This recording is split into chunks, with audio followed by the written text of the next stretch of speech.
বসন্তকাল আসলে আয়সা বলে কুহু কুহু, এরপরে এদেরকে আর খুঁজে পাওয়া যায় না। আমি সাক্ষী হতে এসেছি। আপনাদের মনে প্রশ্ন জাগবে, কিসের সাক্ষী? বাংলাদেশ সৃষ্টির পর থেকে উত্তরবঙ্গ গরিব নয়, গরিব করে রাখা হয়েছে। সেই বঞ্চনার সাক্ষী হতে এসেছে। সৎ মায়ের সন্তানের মতো উত্তরবঙ্গের সাথে আচরণ করা হয়েছে। উত্তরবঙ্গ আমাদের কলিজার অংশ।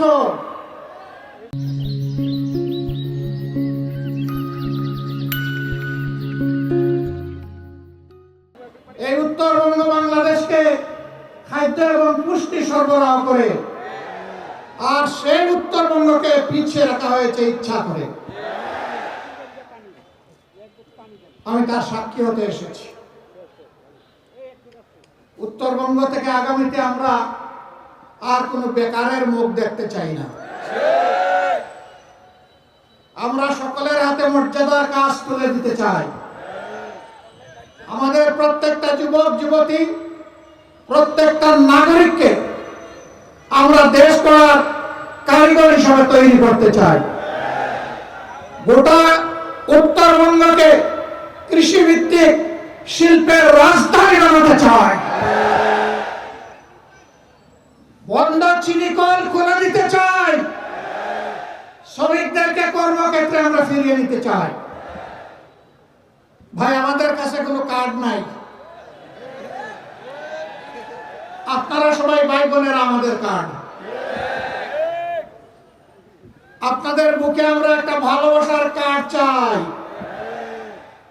আপনাদের সমর্থন, দোয়া, ভালোবাসা দিয়ে আগামীতে বেকার এবং দায় দয়া মুক্ত একটা বাংলাদেশ আমরা করতে চাই।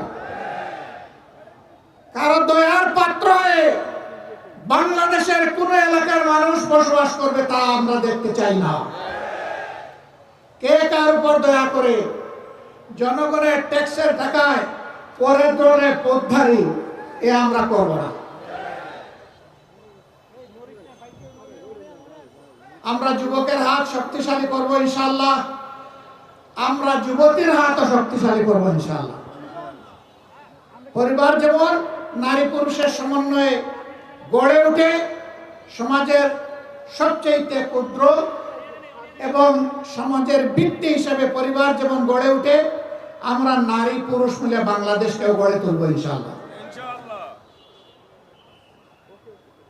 মানুষ আওয়াজ দেয় টেকনাফ থেকে তেতুলিয়া। ওই টেকনাফের উন্নয়ন জোয়ার আর আসতে পারে না তেতুলিয়া পর্যন্ত। আমরা এটা উল্টায় দেবো ইনশাআল্লাহ। বলবো তেতুলিয়া থেকে টেকনাফ। এতদিন টেকনাফ থেকে তেতুলিয়া হয়েছে, এখন ব্যালেন্স হওয়া দরকার।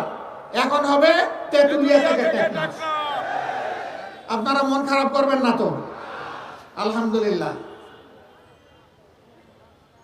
4টা নদী, বিশাল নদী, আল্লাহর নিয়ামত। আল্লাহ তাআলা এই উত্তরবঙ্গকে দান করেছিলেন।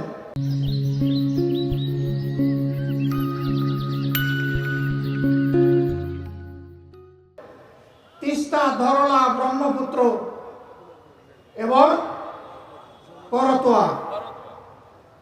আজকে আস্তে আস্তে উপর থেকে দেখলাম নদী নয়, মরুভূমি। মরে কঙ্কাল হয়ে আছে নদীগুলো। শরীরের ভিতরে যেমন রক্তের নালী, রক্তকে এক জায়গা থেকে আরেক জায়গায় পৌঁছে দেয়, আর তাই আমরা বাঁচি। যদি ওই রক্তনালী বন্ধ হয়ে যায় তাহলে মানুষ মারা যায়। আজকে আমাদের আল্লাহর দান এই নিয়ামত, নদীগুলাকে খুন করা হয়েছে। এই দেশের কি কোনো মা বাবা ছিল না? তাহলে আমার নদী মরে গেল কেন? ওরা জনগণের প্রতি 5 বছরে একবার দরদের হান্ডিতে জাল দেয় আর এটা উতলাইয়া উঠে। বাকি 4.5 বছর ওদেরকে আর হারিকেন জ্বালাইয়া খুঁজে পাওয়া যায় না। কেউ কেউ আবার বসন্তের কোকিল, বসন্তকাল আসলে আয়সা বলে কুহু কুহু, এরপরে এদেরকে আর খুঁজে পাওয়া যায় না। উড়ে আসে, জুড়ে বসে মানুষের সাথে, তৃণমূলের সাথে, গরিব দুঃখের সাথে এদের কোনো সম্পর্ক নাই। আমরা এই রাজনীতিকে ঘৃণা করি। আমরা ছিলাম, আমরা আছি, আমরা থাকবো ইনশাআল্লাহ। দেশবাসীকে ফেলে চরম দুঃখ বিপদের সময়ও কোথাও আমরা যাইনি। আগামীতে প্রিয় দেশবাসী, আপনাদেরকে ফেলে আমরা যাব না। জীবনে মরণে একসাথে লড়াই করব ইনশাআল্লাহ। প্রিয় বাংলাদেশকে গর্বের বাংলাদেশ হিসাবে আমরা গড়ে তুলব। আপনারা দোয়া করবেন। আল্লাহ যদি আপনাদের মূল্যবান ভোটে, ভালোবাসায়, সমর্থনে 10 দলের এই সমন্বয়কে আপনারা পার্লামেন্টে পাঠান, যাতে সরকার গঠন করতে পারে। আমরা কথা দিচ্ছি, শুধু নদীর জীবন ফিরে আসবে না, মানুষেরও জীবন ইনশাআল্লাহ প্রাণ চঞ্চল হয়ে ফিরে আসবে। আমরা এই উত্তরবঙ্গের চেহারা মহান আল্লাহর উপর ভরসা করে বলতে চাই, বদলে দেওয়ার জন্য 5টি বছর যথেষ্ট হবে ইনশাআল্লাহ। এখন যেমন আপনারা আমাদেরকে ভালোবাসা দিচ্ছেন, তখনও পাশে এসে একসাথে কাঁধে কাঁধ মিলিয়ে আমরা যদি কাজ করি, উত্তরবঙ্গের চেহারা বদলে যাবে ইনশাআল্লাহ। এ মাটি উর্বর, মানুষ পরিশ্রমী, এই এলাকা পিছনে থাকার প্রশ্নই উঠে না। ষড়যন্ত্র করে, বঞ্চিত করে পিছনে রাখা হয়েছে। স্বাস্থ্য সেবার জন্য হন্যে হয়ে দৌড়াইতে হয় রাজধানী ঢাকায়। এ সামর্থ্য সকলের নাই। যাওয়ার পথে রাস্তায় অনেকের মৃত্যু হয়। এই অবস্থা আমরা দেখতে চাই না। আল্লাহ তাআলা আমাদেরকে এই দায়িত্ব দিলে 18 কোটি মানুষের 64 জেলার কোথাও মেডিকেল কলেজ বিহীন থাকবে না। পঞ্চগড়েও মেডিকেল কলেজ হবে ইনশাআল্লাহ।